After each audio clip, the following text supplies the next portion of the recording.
नमस्कार दोस्तों, आज है 20 फरवरी और आज के वीडियो में मैं आपको बताऊंगी कि किस तरीके से हम पहचानें, कैसे हम जानें कि हमारे प्लांट को, जो हमारा परमानेंट प्लांट है, उसको रिपोर्टिंग की ज़रूरत है। ठीक है, क्योंकि देखिए अभी क्या है ना, फरवरी का मंथ चल रहा है। स्प्रिंग सीजन में हम लोग रिपोर्टिंग करते हैं। पुराने पुराने जो परमानेंट प्लांट्स हैं उनको उनकी इस तरीके से मिट्टी हटा करके खाद देते हैं। तो ऐसे बहुत से प्लांट्स हैं।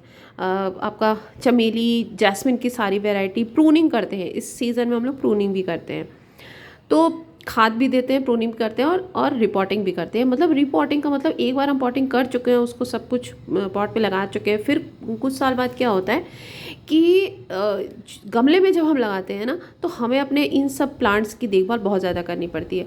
होता क्या है, देखिए ज़मीन में जब लगता है पौधा, तो उसकी तो रूट्स अपना ज़मीन में फैलती रहती है अंदर। लेकिन जब हम गमले में लगाते हैं तो गमले की तो एक सीमित जगह है, लिमिटेड प्लेस है इसके पास। ठीक है, तो इस तरीके से आप देखिए कि अगर आपके गमले में से, होल में से इस तरीके से रूट्स आपको लग रहा है कि बाहर आ रही हैं, बिल्कुल बहुत ज़्यादा बढ़ गई हैं, तो फिर आप इसको रिपोर्ट कर दीजिए। हालांकि क्या होता है कि जो गुड़हल है या फिर आपका बोगनवेलिया है, इन लोगों को हल्का सा, बहुत ही थोड़ा सा जैसे रूट बाउंड होना पसंद होता है। ये जब थोड़ा रूट बाउंड होते हैं तो ये फ्लावरिंग अच्छी करते हैं। लेकिन अगर बहुत ज़्यादा, जैसे देखिए मैं आपको निकाल के ये पूरा दिखा रही हूँ, इस तरीके से अगर रूट बाउंड हो गया है तो क्या होगा कि मैं चाहे जितना भी इसको खाद दूँ, फर्टिलाइज़र जो भी दूँ, तो ये उस तरीके से उसका रिज़ल्ट मुझे नहीं मिलेगा। क्योंकि खाद इतनी रूट अंदर अंदर अंदर अंदर हो गई है ना, तो रूट ही तो, जब जो भी हम फर्टिलाइज़र देते हैं, मिट्टी में देते हैं, तो रूट के माध्यम से ही तो पहुँचता है ना प्लांट में। तो वो इतना रास्ता, इतना लंबा रास्ता उसको तय करना पड़ता है ना, इतनी ज़्यादा रूट्स हो जाती हैं एक ही जगह पर। और एक चीज़ और होती है कि देखिए प्लांट की जो है ना प्रूनिंग, हम स्टेम प्रूनिंग कर देते हैं। प्लांट को ऊपर की ओर बढ़ने के लिए तो खुला आसमान मिल जाता है, लेकिन अंदर की ओर बढ़ने के लिए तो वही छोटा सा गमला रहता है। आप चाहे जितना भी बड़ा गमला लगा ले लो, 12 इंच का, उससे ऊपर ले लो 18 इंच का। देखिए बहुत ज़्यादा गमले भी, बहुत बड़े गमले मिट्टी के हम लोग छत पे नहीं रख सकते हैं, सीमेंट या मिट्टी के। मैं सेम गमले में ही, सेम पॉट में ही इसको लगा दूंगी। तो इसलिए कुछ ज़रूरी होता है कि रूट्स को हम प्रून कर दें। एक बार मेरे से किसी ने पूछा था, एक ग्रुप पे पूछा था कि रूट प्रूनिंग क्या होती है। तो रूट प्रूनिंग यही होती है, जैसे हम ऊपर से स्टेम्स की प्रूनिंग करते हैं, वैसे हम रूट को ट्रिम करते हैं। तो बस यही है, इसको आप इस तरीके से कर दीजिए। और इसके बाद जब भी आप मतलब रखिएगा ना, तो धूप में मत रखिएगा, क्योंकि अभी ना इतना रूट वूट को सबको काटा है, जड़ों को काटा है ना। तो जड़ों को काटने के बाद कोई भी हिल जाता है, किसी की जड़ें काट दी जाए एकदम, तो इसको ना शेड में रखिएगा, छाया में रखिएगा। अभी कुछ दिन इसको धूप में नहीं रखिएगा। एकदम ग्रोथ इसकी अच्छे से लगेगा आपको ना कि शुरू हो रही है, होने लगेंगी, आपको थोड़ा पता चलेगा, तो आप इसको फिर धूप में ले आइएगा। लेकिन अब धीरे धीरे करके, जैसे मार्च वार्च आने वाला है, तेज़ गर्मी बढ़ेगी, तो सारा दिन की धूप तेज, आफ्टरनून वाली तेज होने लगती है। हालांकि ये चीज़ फिर हम लोग ग्रीन नेट का इंतज़ाम करते हैं, ये सब तो खैर आगे की बात हो गई। लेकिन अभी इसको आप शेड में रखिएगा।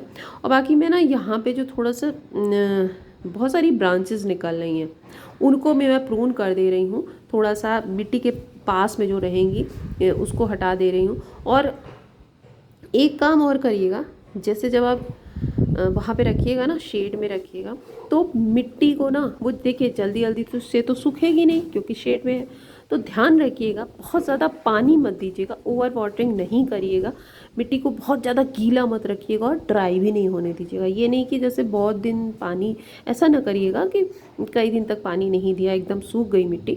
तो हल्की सी एक नमी बना के रखिएगा, जिससे कि नई नई रूट बनेंगी। ठीक है, कई बार अक्सर होता है लोगों का प्लांट रिपोर्टिंग के बाद मर जाता है, तो इस तरीके से अगर आप करेंगे तो आपका प्लांट नहीं मरेगा। मैं हर साल, मेरे पास बहुत ज़्यादा गुड़हल के प्लांट्स हैं और बहुत सारे परमानेंट प्लांट्स हैं, और मैं उनको हर साल रिपोर्ट करती रहती हूँ।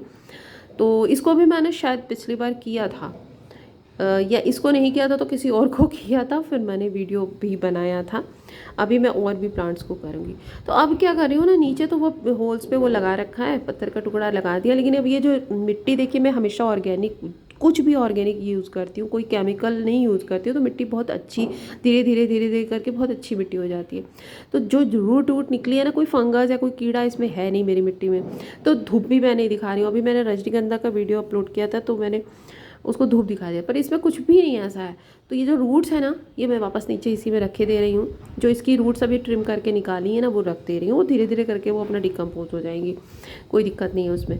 और एक मुट्ठी मैंने डाल दिया है वो नीम केक पाउडर, और इसमें मैं करीब 4 मुट्ठी भर के ये खाद दे रही हूँ। मतलब ये अच्छी से बहुत अच्छी डिकम्पोज हुई गोबर की खाद है। और इसके बाद सीविड जाइम, और एक ऐसे मैंने एक मुट्ठी भर के वो डाल दिया है, एप्सम सॉल्ट डाल दिया है। एप्सम सॉल्ट थोड़ा सा वो करेगा, हेल्प करेगा। तो ये देखिए मैं ना 4 मुट्ठी करके इसमें गोबर की खाद दे रही हूँ। और 2 मुट्ठी मैंने पहले जो डाला था ना, तो वो कंपोस्ट थी मेरे पास, वो मैंने डाल दी थी। खाद डाल दी क्योंकि ये जो है ना हैवी फीडर होता है। एक बार डाल दिया, बार बार कुछ ज़्यादा देने की ऐसा भी ज़रूरत नहीं होगी। रिपोर्टिंग के बाद कम से कम 1 महीना तक कुछ नहीं, एकदम शांति, कुछ नहीं देना है इसको। सिर्फ पानी आने का ध्यान रखना है, कोई फर्टिलाइजर नहीं। अभी जितना दिया है अभी इसी को ही, इतना बहुत है इसके लिए। तो जो सीविड जाइम मैं यूज़ करती हूँ ना, ये बहुत अच्छा रहता है। ये भी रूट को बनाने में हेल्प करता है। और बस अब इसमें पानी डालना है, और इसके बाद पानी डाल के वहीं पे शेड में ही ले जाके अभी रख दे रही हूँ, और वहीं पे डाल दूँगी। अभी मुझे बहुत सारे प्लांट रिपोर्ट करने हैं, काफ़ी सारे करने हैं, तो मैंने सोचा आप लोगों को एक दिखा दूँ, एक शेयर कर दूँ। अभी मैंने वो 2-3 दिन हो गया है, एका पाम ऐसे ही बहुत दिन से पड़ा हुआ था, तो उसको भी मैंने किया। उसको देखिए, उस पर भी मैंने पानी डाल दिया। यहाँ पे धूप नहीं आती है जगह पे। तो चलिए ठीक है दोस्तों, आप लोगों को भी अच्छा लगा वो वीडियो तो लाइक करिएगा। आप लोग भी अपने गार्डन में खूब सारी समर की तैयारी करिए, और बताइएगा कमेंट में करके कि आप लोगों ने कौन कौन से वीडियो वो जो है रिपोर्ट किए, प्लांट रिपोर्ट किए, क्या क्या नया लगाया। तो सब्सक्राइब भी कर लीजिएगा दोस्तों, ठीक है। और मिलती हूँ मैं आपसे फिर से किसी इन्फॉर्मेटिव वीडियो के साथ। Thank you for watching. ये देखिए दोस्तों, मेरा पॉपी जो है खिलने लगा, और ये तो झूम बराबर झूम, एकदम इतने बढ़िया झूम रहे हैं ना मेरे ये जो है पेटूनिया। ठीक, चलिए बाय, थैंक यू।